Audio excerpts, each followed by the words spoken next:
Yes, reka tubasuhuze mwese abakurikira Mugunga TV show, abanyarwanda, abaturanyi b'u Rwanda, abantu batandukanye, inshuti zacu, mwese turabasuhuje cyane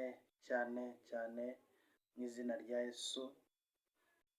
Turabakunda, tubaha agaciro, muri abantu badasanzwe mu buzima bwacu bwa buri munsi. Tutabafite rwose tuba tubura ikintu kinini kandi gikomeye. Tubafite dufite umugisha ku bwanyu. Reka tubibutse ko gukora subscribe, like, share, comment bifite umumaro ukomeye kuri twebwe. Rwose Imana ihereza umugisha abantu benshi bamaze kubikora, kandi mu by'ukuri n'abatarabikora, niba utarabikora rwose ubikoze byaba ari umugisha kuri twe, kandi ntacyo byaba bitwaye mu rwego rwo kugira ngo ibiganiro dukoze byose bijye bibageraho bitabagoye. Ugakora subscribe, ugakanda ku kazogera ku ruhande aho ngaho kaba gahari. Reka rero gukomeza kwihanganisha abantu babuze ababo muri ibi bihe bitari byoroshye. Igihe cy'94 amahano yabaye mu gihugu cyacu cy'u Rwanda, ubwo habagaho jenoside yakorewe abatutsi. Abantu benshi bakomerekeyemo, abandi barapfuye, abandi babuze ababo.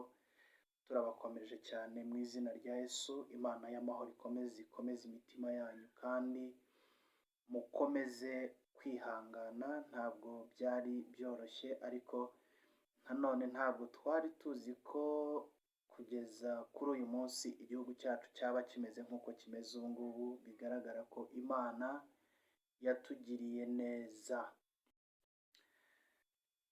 Turi mu kiganiro none aha ngaha kivuga ku mibanire y'umuntu n'undi, hagati y'umuntu n'undi, uko umuntu agomba kuba abanye n'undi. Ubusanzwe muzi ko tubagezaho ibiganiro ariko dushingiye ku ijambo ry'Imana.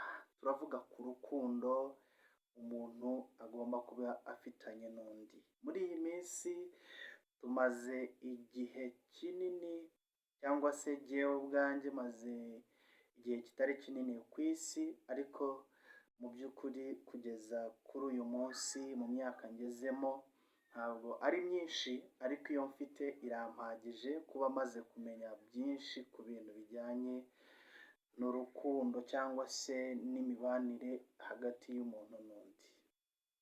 Ese muri iyi si umuntu akeneye undi, cyangwa ntabwo umuntu akeneye undi? Buri muntu agomba kuba nyamwigendaho. Iyo tugiye kureba ubusanzwe icyo Bibiliya ibivugaho, ivuga ko umuntu agomba gukunda mugenzi we nk'uko yikunze. Bisobanuye ko umuntu akeneye undi, kuko niba umuntu adakeneye undi, ntabwo ijambo ry'Imana ryakabaye rishimangira ko umuntu agomba gukunda mugenzi we nk'uko yikunda. Reka tuze n'abantu bavuyeho gatoya muri Bibiliya, duse n'abantu bagiye mu buzima bwacu busanzwe. Jyewe nkanjye ukuntu mbyumva, jyewe ndagukeneye kandi nawe urankeneye. Jyewe hari icyo ngomba kuguha, kandi nawe hari icyo ugomba kumpa. Ubusanzwe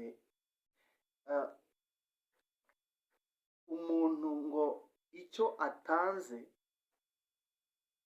nawe byanze bikunze agomba kucyiturwa. Iyo utanze nawe urahabwa. Ariko ubaye nyamwigendaho, nta muntu n'umwe ushobora kugira icyo agufasha wabaye nyamwigendaho, cyangwa se wigize nk'umuntu nyine wifite, kabone n'iyo waba wifite ufite ibintu, ariko ukenera mugenzi wawe. Niyo mpamvu Imana idashobora gukora ikosa ryo kugira ngo abantu bose bangane. Hagomba kubaho umukire, hakabaho n'umukene. hagomba kubaho umuntu ufite ibintu byinshi, hakabaho n'udafite ibintu byinshi. Kubera iki? Umuntu ufite ibintu byinshi akeneye ufite bike, n'umuntu ufite bike akeneye ufite byinshi. Ntabwo Imana yadufata twese ngo iduhere rimwe imodoka. Icyakora mu by'ukuri mu gihe runaka kigeze ushobora kubona imodoka yawe, jyewe uyu munsi sinyibone ariko ejo nanjye nkazayibona. Ntabwo ari ngombwa kugira ngo niba mbonye ufite imodoka ngo nirukankire kumva muri jyewe nanjye nyishatse, kuko nirukankira kumva nyishatse kuko nabonye yuko uyifite, bisobanuye ko nifuje kubera ko wowe nakubonanye ibyawe. Ariko igihe nyibonye nkagira ishyaka mu mutima nkavuga nanjye kankore cyane kugira ngo nzabone imodoka runaka tunzi, niwo mugisha ukomeye cyane kurusha iyindi. Kuko iyo icyo bita ishyaka ni ukubona ko Mugunga afite ikintu cyiza, nyamara jyewe ntagifite, nkagira kumva muri jyewe ngomba gukora cyane kugira ngo nanjye mbone cya kintu cy'agaciro runaka afite. Abantu bamwe na bamwe bakunze ukumva runaka yifuje ikintu cy'umuntu, nyamara kwifuza muri Bibiliya ni icyaha.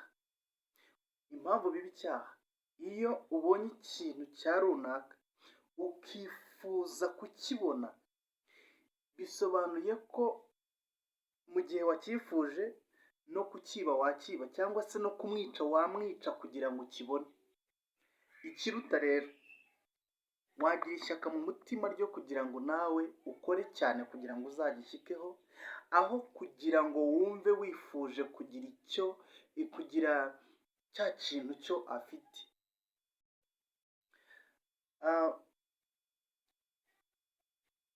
Mu by'ukuri kuri iki kintu turimo tuganiraho cy'urukundo, Bibiliya ifite ikintu gikomeye cyane ibivugaho. Iyo dusomye iri jambo riri muri Samweli ibice 18, haravuga ngo urukundo rwa Dawidi na Yonatani. Ni abagabo babiri, ni Yonatani na Dawidi, bakundanye urukundo rudasanzwe. Umurongo wa mbere haravuga ngo nuko Dawidi amaze kuvugana na Sawuli, umutima wa Yonatani uherako uba agati gakubiranye n'uwa Dawidi, kandi Yonatani akamukunda nk'uko yikunda. Maze uwo munsi Sawuli ajyana Dawidi iwe, ntiyamukundira gusubira kwa se ukundi. Bukeye Yonatani na Dawidi basezerana isezerano, kuko yari amukunze nk'uko yikunze. Yonatani yijishuramo umwitero we yari yiteye, awuha Dawidi, n'umwambaro we ndetse n'inkota ye, n'umuheto we n'umukandara we. Nuko Dawidi akajya ajya aho Sawuli yamutumaga hose, akitonda. Sawuli amugira umutware w'ingabo ze, abantu bose barabyishimira, ndetse n'abagaragu ba Sawuli. Iki cyanditswe gisomye kugira ngo turebe uburyo umuntu akeneye undi. Hano bakundanye ngo urumva Sawuli yari se wa Yonatani, Dawidi na Yonatani barakundana baba inshuti, ngo imitima yabo iba nk'agati gakubiranye. Bituma Yonatani yikuramo umwitero we awambika Dawidi, amuha n'inkota ye yagendanaga. Bivuze ngo ikintu cya mbere kigaragaza ko umuntu yagukunze ni uko agira icyo aguha. Mu buzima bwa buri munsi ni uko agomba kugira icyo aguha kugira ngo umenye yuko agukunze. Bisobanuye iki? Hari icyo njyewe ngomba kurekura nkaguha kugira ngo ngaragaze urukundo nkukunze, ariko nanone si ngombwa yuko nakwirukankira kukiguha mu gihe ntagifite, ahubwo ngomba kukiguha nkifite. Igihe rero nagukunze kandi nawe unkunda, uramutse rwose duhanye. Kera abantu iyo babaga bakundanye bahanaga inka. none ubu ngubu mu by'ukuri inka ni nkeya, ariko iyo ugiye kureba usanga urukundo rusa naho rwagabanutse mu banyarwanda no mu bandi bantu hirya no hino, usanga abantu baragabanyije urukundo. Niyo mpamvu uyu munsi mu by'ukuri basigaye abantu bakora, sinzi ukuntu nabyita, ntabwo bagisurana. Nyarwanda yaciye umugani aravuga ngo ifuni ibagara ubushuti ngo ni akarenge, ariko iyo ugiye kureba ntabwo umuntu ashobora guhaguruka ngo ajye gusura mugenzi we. Abantu ni bake cyane babikora, urukundo rwarashize mu bantu, rwarashize mu miryango. Nyamara wajya kureba ugasanga ntabwo bikwiriye ko umuntu yakicaye iwe adafite umuntu n'umwe asura, cyangwa se nta n'umusura. Njyewe hari umuntu wambwiye ngo nta muntu wamusura iwe, ngo nawe ntawe ajya asura. Ariko iyo ugiye kwitegereza usanga bidakwiriye. Ifuni ibagara ubushuti ni akarenge. Umuntu agomba gusura mugenzi we, nawe akagusura. Mugomba kubana neza kuko ari iby'ingenzi, yaba mu buzima busanzwe yaba no mu buzima bwa gikristo. Ikindi, mugomba guhana nk'abantu bafitanye umutima w'urukundo. Ikindi, urukundo ni ingenzi hagati y'umuntu n'undi, kuko byanze bikunze tugomba gufatanya muri ubu buzima bwa buri munsi. Umukene akeneye umukire, ukomeye akeneye uworoheje, umugufi akeneye umuremure, n'umuto akeneye umunini. Ubushobozi turakeneranye, kuko byanze bikunze umuntu muremure afite aho agerera umugufi, ndetse n'umugufi afite aho agerera umuremure. Gufatanya ni ingenzi, kubahana ni ingenzi. Bavandimwe, dufatanye muri iyi si. Kugira neza ni ingenzi. Gira neza, wigendere. Kugira neza kwawe mu isi bigufitiye umumaro mu gihe uriho, ndetse bigufitiye n'umumaro mu gihe uzaba utakiriho. Dusomye nanone kuri aba bagabo hano muri Samweli wa kabiri igice cya 9, haravuga ngo Dawidi agirira neza Mefibosheti mwene Yonatani. Ahangaha Dawidi yagiriye neza Mefibosheti Yonatani atakiriho, kuko Dawidi hano ngo bukeye Dawidi arabaza ati, mbese hari uwasigaye wo mu muryango wa Sawuli ngo mugirire neza ku bwa Yonatani? Aha Mefibosheti yagiriwe neza ku bwa se Yonatani. Abandi bose bari barashize, hari hasigaye Mefibosheti gusa. Nabwo Dawidi yari yarabaye umwami, yagiriwe neza amurangiwe n'undi muntu wari umuzi.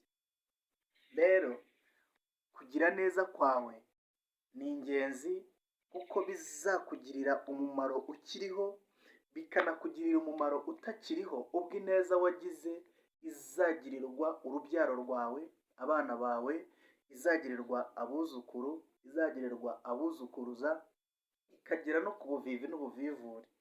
Kugira neza ni ingenzi, gufatanya ni ingenzi. Imana ibahe umugisha, dukundane, twubahane, dufashanye muri iyi si. Nta muntu wigira, umuntu agirwa n'undi, kandi umuntu byanze bikunze ntabwo wamenya aho buzira ugeze. Uyu munsi ushobora kugirira neza i Kigali, ukazayisanga Nyagatare, cyangwa se ukayisanga n'ahandi aho ariho hose wajya. Ntabwo wamenya ngo bizagenda bite ejo hawe hazaza. Uzi iminsi usigaje, ariko uzi iminsi umaze, ariko iminsi usigaje ntabwo uyizi. Rero bavandimwe, dukomeze kubahana no gukundana. Murakoze. Reka dusenge. Turagushimiye Mana yacu, tuguhaye icyubahiro, tugushimiye ku bw'aka kanya n'aya magambo utwemereye ko tuganiraho. Ndagushimira ku bwanjye bwite ko uncishijemo aya magambo y'urukundo n'imibanire hagati y'umuntu n'undi.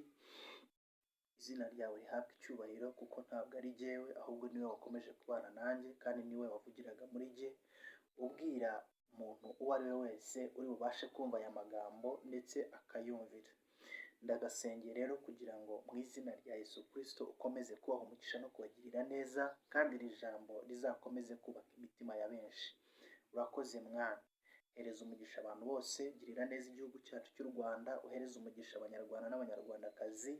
Dusengeye ibihugu by'abaturanyi ndetse n'ibindi bihugu byo mu mahanga hakure, nuko ukomeze kubagirira neza, uha umugisha abantu bari muri Canada, Israel ndetse n'ahandi hirya no hino, ubahe umugisha kandi ubagirire neza, ukomeze ubarindire ubuzima mwana. Dusengeye abarwayi kugira ngo ubakirishe ukuboko kwawe gukomeye kwiza, ni ukuri imbaraga zawe zibamanukire. Abantu bari hirya no hino mu bitaro barwaye kandi bababaye, ubahe kunezerwa kandi ubakirize ubuzima. Ubutabazi buturutse mwami mu kuboko kwawe, mu izina rya Yesu Kristo bubagereho. Urakoze nyir'ingabo Imana, ukomeze kutugirira neza no kuduha umugisha, ukomeze utuyobore mu nzira ikwiriye, uturinde mu izina rya Yesu Kristo. Urakoze Mana yacu, turagushimiye ko wumvise gusenga kwacu. Amen, amen, amen. Mugire amahoro y'Imana, ndabakunda. Mwibuke gukora subscribe kugira ngo ikiganiro cyose kizajya gitambuka hano kuri Mugunga TV show kijye kibageraho. Shalom, shalom. Mugire umugoroba mwiza, ndabakunda cyane.